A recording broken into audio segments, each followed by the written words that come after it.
오늘 주일 1, 2, 3부에 다니엘 3장 강해를 했는데 이어서 설교를 좀 하겠습니다. 다니엘 3장을 통해서 우리는 이 시대가 어떤 시대인지를 분별했습니다. 다니엘서가 지금 있는 것은 굉장히 중요합니다. 우리가 다니엘서를 손에 잡고 있다는 것이 얼마나 행복한지 몰라요. 다니엘서를 가지고 이 시대를 다 해석해낼 수 있습니다. 하나님께서 이 마지막 때를 살아가는 사람들을 위해서 특별히 다니엘서를 우리에게 허락해 주셨습니다. 자, 다니엘서를 보면 이 시대가 어떤 시대인지를 우리가 가늠해 볼 수 있는데, 자, 어떤 시대냐? 한번 우리 7절 말씀을 한번 읽어보겠어요. 자, 7절. 자, 7절 시작. 모든 백성과 나라들과 각 언어를 말하는 자들이 나팔과 피리와 수금과 사명금과 양금과 모든 악기 소리를 듣자 곧 느부갓네살 왕이 세운 금신상에 엎드려 절하니라 그랬어요. 여기 보면 모든 백성이, 모든 나라들과 각 언어를 말하는 자들이 다 모여서 느부갓네살 왕이 세운 금상에 뭐 했어요? 절을 하였더라 그랬어요. 만몬신 앞에 다 굴복을 하는 것입니다. 만몬신 앞에 다 굴복을 하는 것입니다. 지금은 세상 사람들은 뭐 두말할 것도 없고, 세상 사람들은 100% 다 미혹된 상태고, 예수를 믿고 있는 성도들도 굉장히 많은 분들이 마귀에 미혹되어 탐신 속에서 하나님보다 돈을 더 사랑하고, 하나님보다 돈을 더 의지하고 목말라 하고, 그래서 마음이 하나님에서 떠나서 다 세상으로, 돈으로 믿음 잃어버리고 신앙 잃어버리고 이 길이 죽는지도 모르고 사망길을 걸어가는 사람들이 굉장히 많이 있다는 거예요. 우리가 여러분 분별하여 대적해야 될 줄을 믿습니다. 교회 안에도 굉장히 많이 들어왔습니다. 기복주의 신앙으로 들어와 있고, 온통 성도들의 생각에 마음이 다 세상에 가요. 세상에 만몬신에 다 사실은 미혹되어 있는 것입니다. 여러분, 이렇게 다양한 금신상의 우상이 가득한 이 세상에서 우리가 마지막 때를 살면서 이 세상을 이길 수 있는 길이 뭘까? 요한일서 5장 4절에 보니까 무릇 하나님께로부터 난 자마다 세상을 이기느니라. 세상을 이기는 승리는 이것이니 우리의 믿음이니라 그랬어요. 세상을 이기는 것은 뭐예요? 믿음이니라. 할렐루야. 근데 특별히 이 마지막 때를 살아가면서 이 악한 세상, 음란한 세상, 그리고 만몬의 신이 통치하고 있는 세상, 모두가 다 금상 앞에 절을 하고 있는 이 악한 세상을 이길 수 있는 믿음이 어떤 믿음일까? 그게 다니엘과 다니엘의 세 친구들의 믿음인 것입니다. 우리 마지막 때 이들의 믿음을 본받아야 돼요. 이들의 믿음을 가져야 우리가 세상을 넉넉히 이기는 그런 승리의 삶을 살게 될 줄을 믿습니다.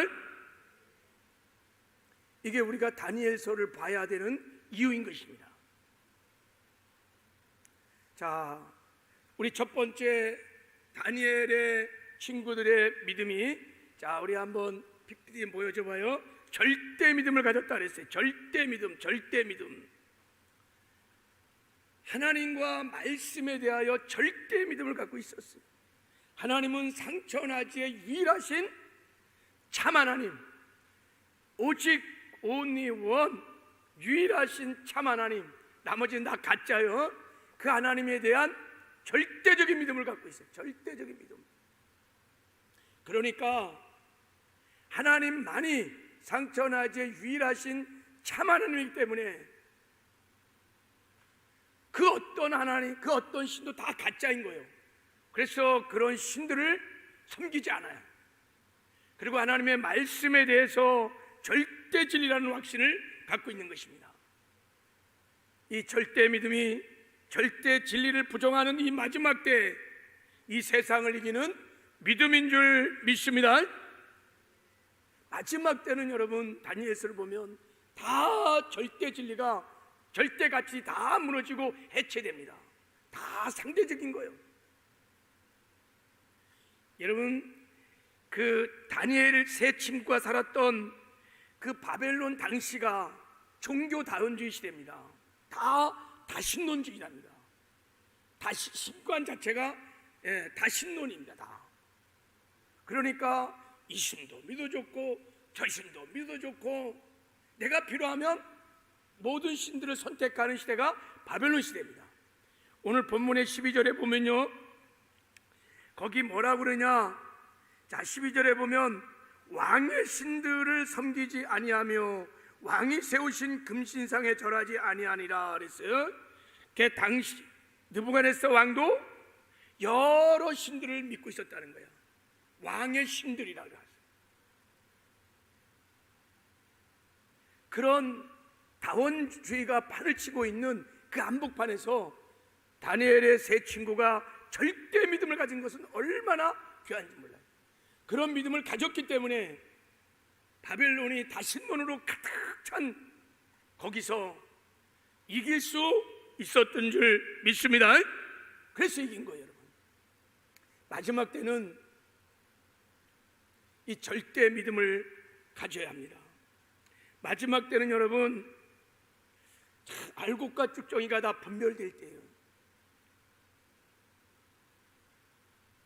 내가 절대 믿음을 갖고 있어야 가짜들을 분별해낼 수 있어요.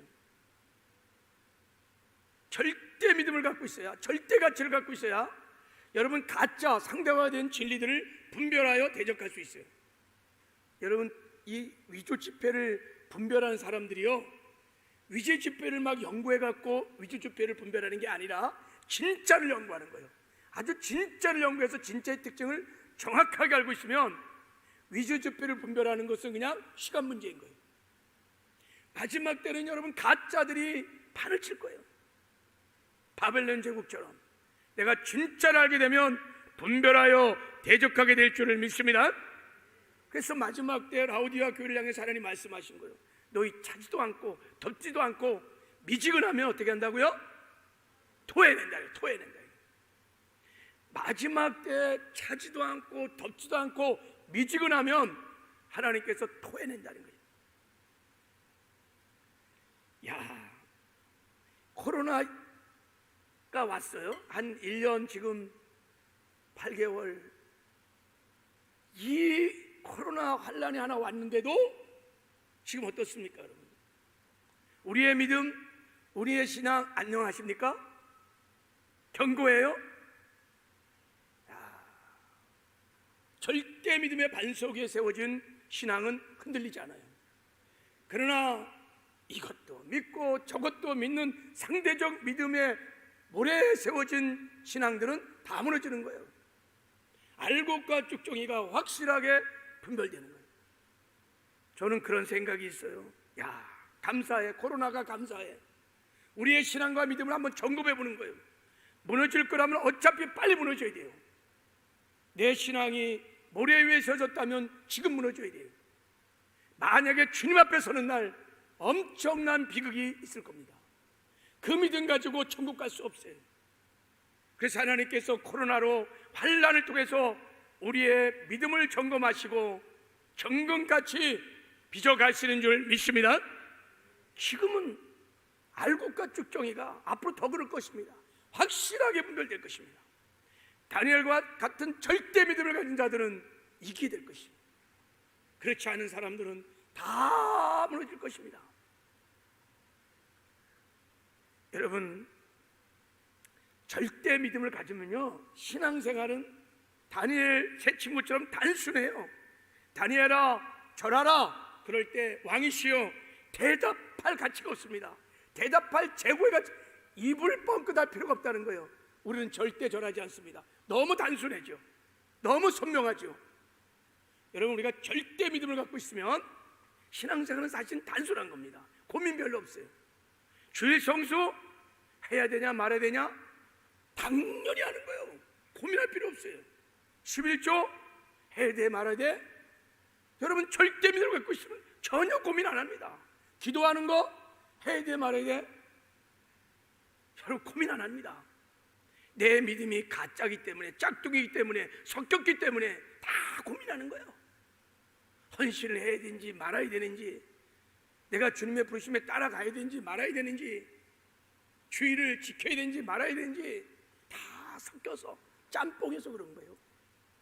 절대 믿음이 딱 정립되면요 고민 없어요. 단순합니다. 왕이시여 우리가 대답할 필요가 없나이다. 이거로 끝나는 거예요. 할렐루야. 절대 믿음을 갖는 저와 여러분 되기를 주님의 이름으로 축복합니다. 그러니까 이런 믿음을 가지니까 여러분 맞짱 뜰 수밖에 없는 거예요. 여러분, 타협이 안 돼요. 내가 절대 기준을 갖고, 절대 믿음을 갖고 있는데 어떻게 세상과 타협이 됩니까? 어떻게 세상에 여러분 굴복할 수 있겠습니까? 아무리 느부갓네살 왕이라 할지라도 맞짱을 뜰 수밖에 없는 거예요. 충돌이 일어날 수밖에 없는 거예요. 내가 절대 진리를 확신하고 하나님만이 상처나지 유일하신 하나님이라고 믿으면요 충돌이 일어납니다. 그래서 무릇 경건한 자는 뭐가 따르냐? 핍박이 따르는 것입니다. 가짜니까 섞이니까 그냥 둘이 이것도 좋고 저것도 좋고 뭐 좋은 게 좋은 거지, 두리뭉실하니까 충돌이 없는 거예요. 맞짱 뜰 일도 없는 거예요. 그냥 같이 어깨동무하고 가면 되는 거예요. 그러나 진짜를 붙들면 충돌이 납니다. 맞짱을 떠야 합니다. 때로는 정면 돌파를 해야 됩니다. 하나님이 그런 믿음을 보시고 함께 하셔서 능력을 주시고 이기게 하실 것입니다. 앞으로 코로나 이거보다 더 큰 환난들이 이제 6째 인이 띄어지고 막 나팔이 불어지면요 이거는 게임도 아닌 거예요. 이 코로나 때문에도 막 이 정도로 흔들리고 무너진다면 정말 소망이 없어요.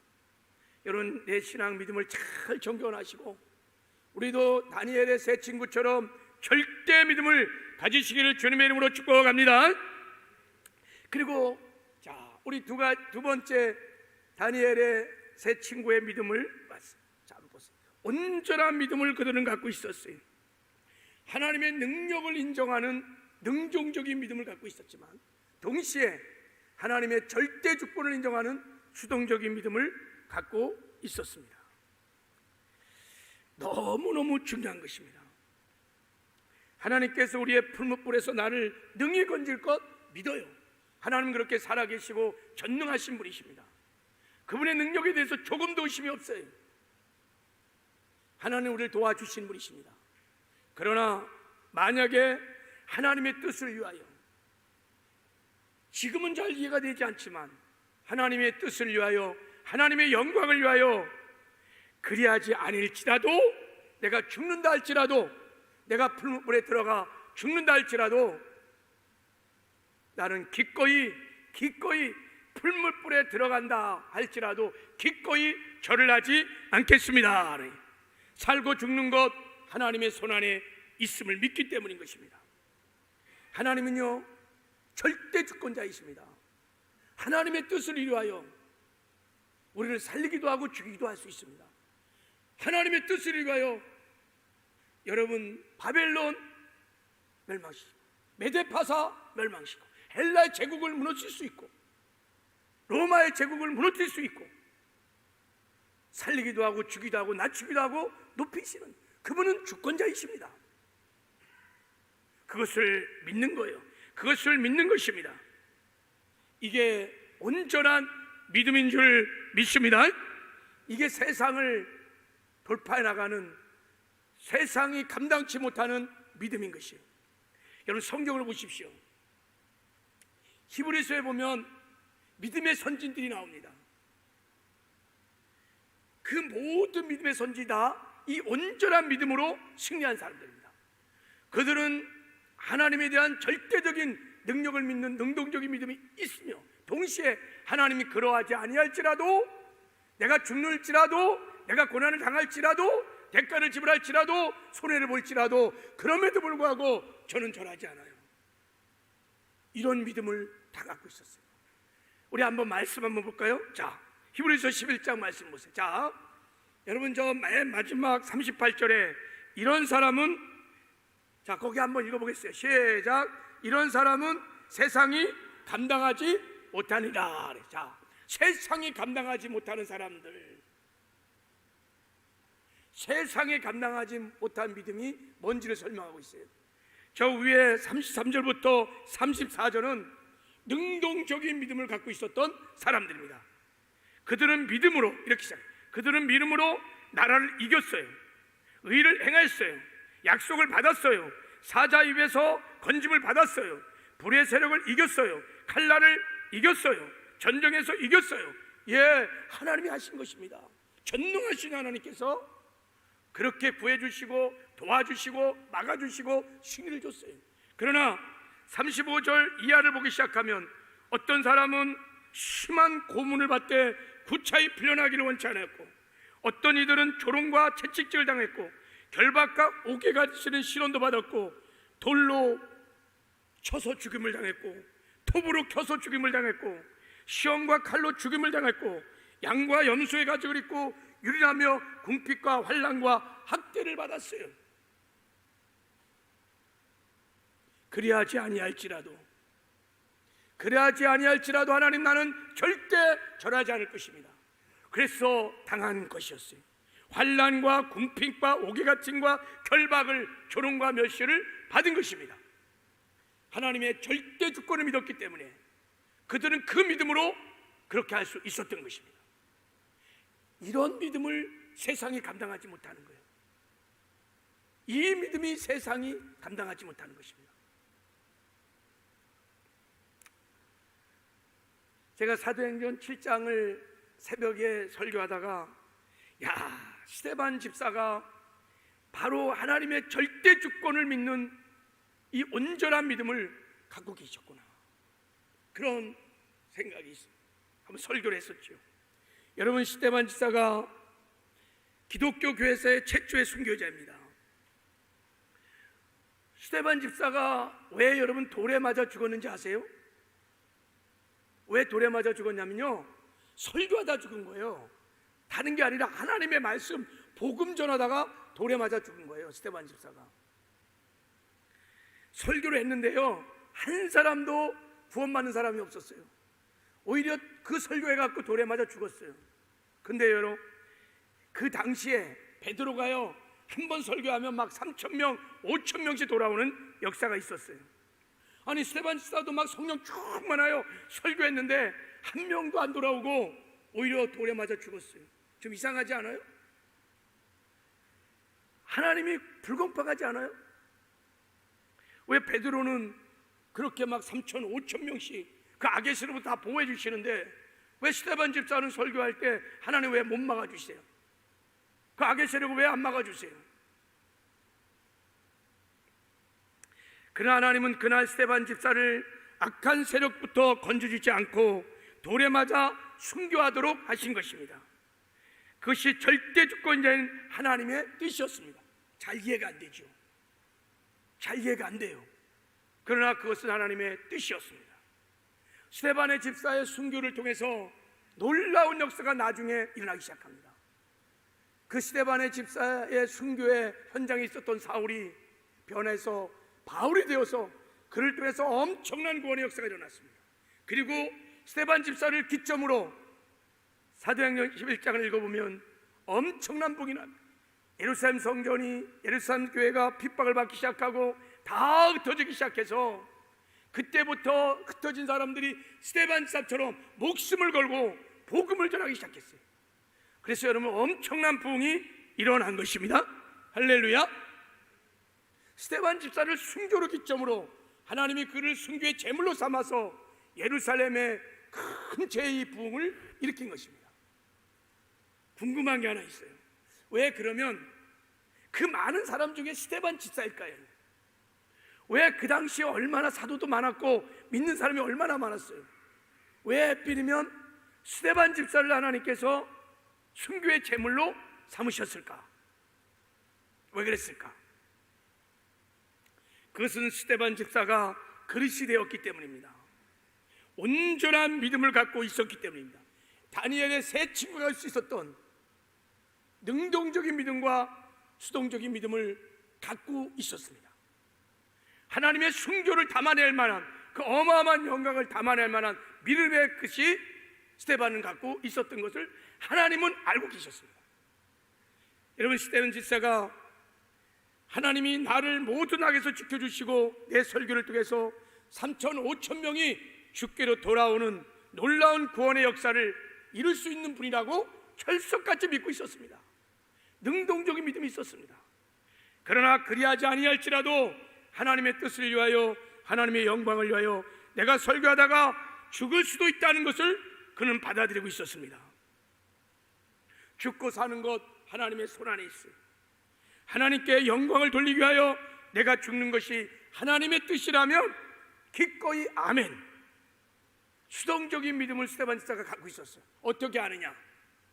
스데반 집사가 그날 무슨 설교를 했냐면요, 당시 유대 종교자들을 죄를 책망하고 회개를 촉구하는 예수님이 이 땅에 있을 때 했던 메시지를 전했습니다.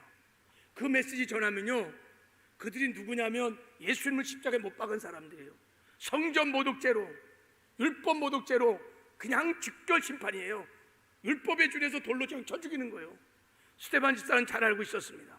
내가 이 설교를 하면 이들이 나를 돌로 쳐 죽일 수도 있다는 알고 있었습니다.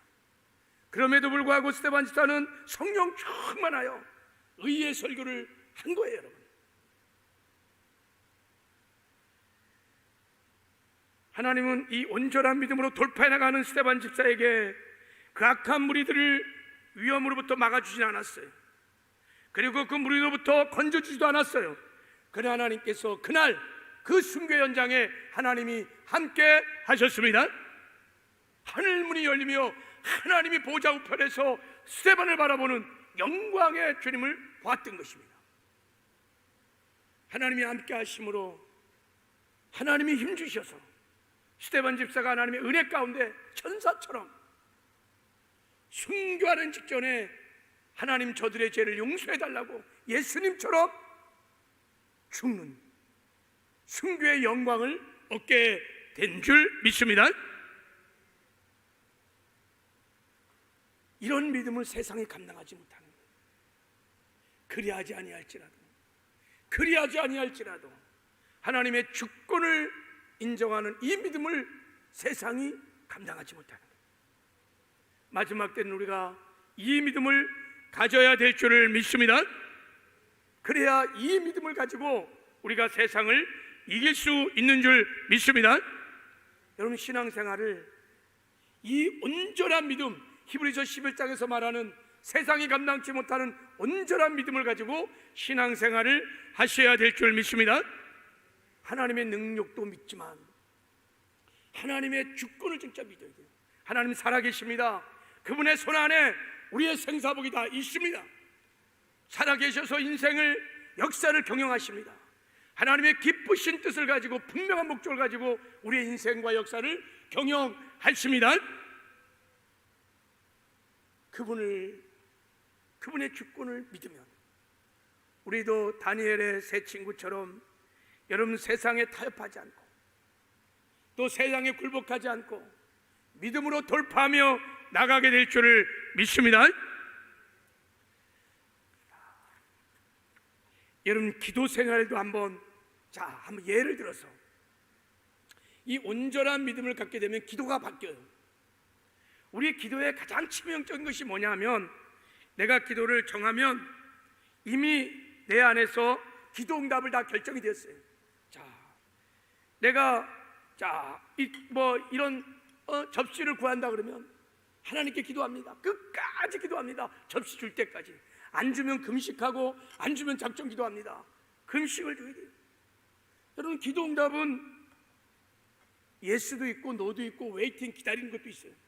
오직 이거를 받는 예스에만 기도 응답인 거예요.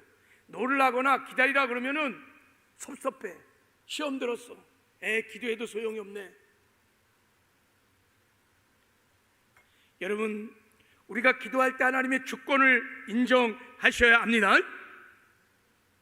그러면 기도의 1단계는 여러분, 기도해도 소용이 없어, 기도해도 안 바뀌어, 이런 불신의 1단계에서 기도하면 반드시 바뀐다, 기도하면 반드시 응답된다는 하나님의 능력을 믿는 믿음의 단계로 올라가고, 여기서 멈추면 안 돼요. 어디까지 가야 되냐? 기도는 하나님의 뜻을 따라 하는 것이야. 하나님 나의 원대로 마시고 하나님의 뜻대로 되기를 원하십니다. 할렐루야. 이 기도의 경지까지 가야 돼요. 기도는 여러분, 하나님의 뜻을 여쭈는 거예요. 하나님께 결정권을 내어 드리는 것입니다. 근데 우리의 기도는 거의 2단계에 머물러 있어요. 온전한 믿음으로 기도하지 않아요.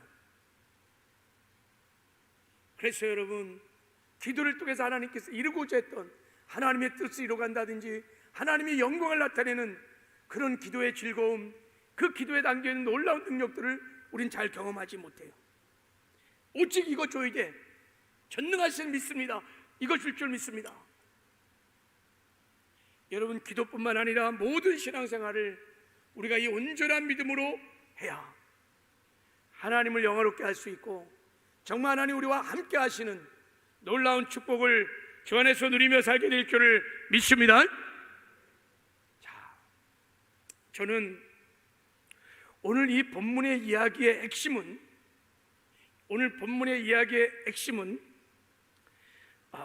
어디에 있냐면 이 다니엘의 세 친구가 풀무불에서 건져졌다, 여기 있는 게 아니에요. 하나님께서 우리에게 말씀하고자 하는 핵심은, 다니엘의 세 친구들이 풀무 속으로 들어갔는데 그 풀무 속으로 하나님이 함께 하시려고 찾아오셨다, 여기에 하나님의 중요한 메시지가 있다고 믿습니다. 그러니까 하나님이 세 친구들을 풀무불에서 건져준 것이 중요한 것이 아니라 하나님이 풀무 속에 직접 찾아오셔서 함께 하셨다는 거예요. 그들을 불로부터 구원한 것이 아니라 불 가운데서 하나님이 오셔서 그들을 구원했다는 것이 오늘 하나님께서 이 사건을 통해서 우리에게 말씀하고 싶은 메시지인 것입니다. 이게 중요해요. 여러분, 우리가 하나님을 영화롭게 하기 위하여, 하나님께 영광이 되기 위하여, 하나님의 뜻을 위하여 때로 이렇게 믿음으로 돌파하고 나갈 때 풀무 속에 들어갈지라도 하나님께서 반드시 풀무불의 위험을 제거해 주지는 않았지만 풀무불 가운데 직접 찾아오셔서 우리와 함께 하시고 우리에게 은혜를 주시고 이기게 한다는 것을 믿어야 한다는 것입니다. 그래야 우리가 믿음의 돌파가 일어나게 되는 것입니다. 자, 성경의 모든 말씀들은 다 하나님의 역사가 이렇게 시작합니다. 한번 보세요. 자, 우리 한번 시편 23편 좀 볼게요. 자, 이사야 43장 봐요. 자, 방송실. 자, 우리 한번 읽어볼까요? 자, 시작. 내가 물 가운데 지날 때 내가 너와 함께 할 것이라. 강을 건널 때 물이 너를 침몰하지 못할 것이며 내가 불 가운데 지날 때 타지도 아니할 것이요 불꽃이 너를 사르지도 못하리라 그랬어요. 여러분, 우리가 하나님의 뜻을 이루고 하나님을 영화롭게 하는 신앙생활을 하려면 여러분, 우리 가운데요, 물 가운데 강을 건너고 불을 지나야 할 때가 오는 거죠. 핍박이 옵니다. 고난이 옵니다. 역경이 옵니다. 하나님은요, 우리의 인생에서 불을 제거하지 않았어요. 강을 건넌 걸 제거하지 않았어요. 물을 제거하지 않았어요. 우리가 믿음으로 강을 건널 때, 불 가운데 지날 때 함께 하셔서, 할렐루야, 건너게 하시는 거예요. 침몰하지 않게 하시는 거예요. 그리고 불 가운데 타지 않게 하시는 것입니다. 이게 하나님이 일하시는 방법인 거예요. 우리가 이것을 믿어야 믿음의 돌파가 일어날 수 있는 것이죠. 할렐루야. 여러분, 얼마나 두렵겠어요. 사실 다니엘 세 친구가 풀무불에 지금 들어간다는 게 얼마나 사실은 무섭겠어요. 그러나 이 하나님을 믿으면 들어갈 수 있습니다. 돌파가 일어나게 될 줄을 믿습니다. 하나님의 역사는 다 이렇게 일어나는 것입니다. 자, 우리 한번 요한복음 16장 34절 예수님이 하신 말씀도 한 절만 좀 봅시다. 자, 우리 한번 읽어볼게요. 자, 시작. 이것을 너희에게 이른 것은 너희로 내 안에 평안을 누리게 하려 함이라. 세상에서 너희가 환난을 당하나 담대하라. 내가 세상을 이기었노라 그랬어요. 우리가 이 악한 세상에서 금신상에 굴복하지 않으려면, 타협하지 않고 믿음으로 살 때 환난을 당할 수 있다는 거예요. 풀무불에 던져줄 수 있다는 거예요. 예수님을 믿는 것이 환난으로부터 면제가 아닙니다. 예수를 믿는 것이 장밋빛 탄탄대로만 열려지는 것이 하나님의 은혜가 아닙니다. 환난이 있다는 거예요. 그러나 우리가 담대할 수 있는 것은 하나님 반드시 환난 가운데 어떻게 한다는 거예요? 함께 하신다는 거예요. 환난 가운데 세상을 이기신 하나님이 함께 하시기 때문에 담대하라는 것입니다. 하나님의 절대 주권을 믿는 사람들은 이것을 믿습니다. 이것을 믿는 거예요. 그래서 찬송하며 기뻐하며 풀무불에도 들어가는 거예요. 그 무시무시한 느부갓네살 왕하고도 맞짱을 뜨는 것입니다. 반드시 하나님이 나와 함께 하신다는 것을 믿기 때문에 골리앗을 향해서도 전진해 나가는 것입니다. 하나님의 모든 역사는 다 이렇게 일어난 것입니다. 바라기는 우리 안에 이 다니엘의 세 친구의 절대 믿음, 이 온전한 믿음이 우리의 믿음, 우리의 신앙이 되기를 주님의 이름으로 축복합니다. 그래서 절대 세상과 타협하지 말고 세상에 굴복하지도 말고 따라가도 안 돼요. 여러분이 믿음으로 돌파하고 나가면, 맞짱을 떠 믿음의 선한 싸움을 싸우면 반드시 하나님께서 반드시 환난 중에 함께 하실 것입니다. 반드시 풀무불 가운데 오셔서 함께 하실 것입니다. 믿음을 가지고 그 하나님이 주신 은혜로 넉넉하게 우리가 이기게 될 줄을 믿습니다. 이런 승리가 우리 모두에게 있기를 주님의 이름으로 축복합니다. 하나님 아버지 감사합니다. 우리가 마지막 때를 살아가고 있습니다. 사드락 메삭 아벳느고처럼 하나님과 말씀에 대한 절대 믿음을, 하나님의 능력을 믿는 능동적인 믿음, 하나님의 주권을 인정하는 수동적인 믿음, 온전한 믿음을 우리에게 부어 주시옵소서. 이 믿음으로 아버지 하나님, 세상을 넉넉히 이겨가는 여호와 니시의 승리의 삶을 살게 하여 주시옵소서. 예수님의 이름으로 축복하며 기도했습니다.